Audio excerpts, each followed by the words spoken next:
Untuk Presiden Prabowo, Pak, saya punya permintaan sederhana aja, Pak. Tolong bentuk tim khusus dari masyarakat untuk ngasih report dan monitor ke Bapak. Kalau memang orang-orang sekitar Bapak nge-keep informasi. Kalau memang mereka ngasih info yang cuma pengen bikin Bapak happy. Kalau memang cuma mereka ngasih info yang bikin kesannya seakan gak mencekam supaya mereka gak dipecat. Tolonglah, Pak.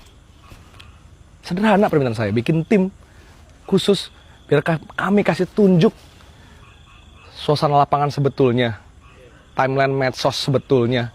Karena Pak, ini rumah luluh lantak, Pak. Orang 14 hari hidup tanpa listrik begini, coba lihat. Ini salah satu desa aja di Aceh Tamiang, ini belum ngomongin Aceh Tengah, Aceh Timur, Aceh Tenggara. Coba lu rakyat Indonesia, lu masyarakat bayangin lah, kalau lu di rumah lu sekarang kayak gini nih, 14 hari, dan ini tuh 2 minggu kayak gini loh. 2 minggu. Cuy, lu 3 jam internet lu mati aja lu bingung kan? Apalagi 2 minggu lu tanpa makan, minum yang jelas, selimut, rumah, listrik, internet.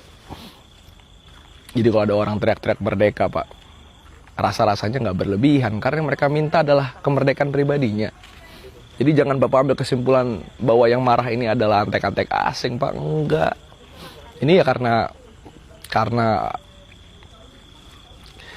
negara lambat, Pak. Karena yang rakyat minta nggak seberapa. Mereka cuma minta hak dasarnya terpenuhi, itu aja. Kita nggak minta komisaris. Kita nggak minta tunjangan sebesar DPR. Kita nggak minta direktur-direktur BUMN. Kita nggak minta jabatan-jabatan kepala dinas, jabatan menteri, ketum parpol. Enggak, Pak, kita minta hak dasar doang. Jangan hidup di bubble sendiri, Pak. Nanti Bapak nggak tahu rakyat akan semarah apa.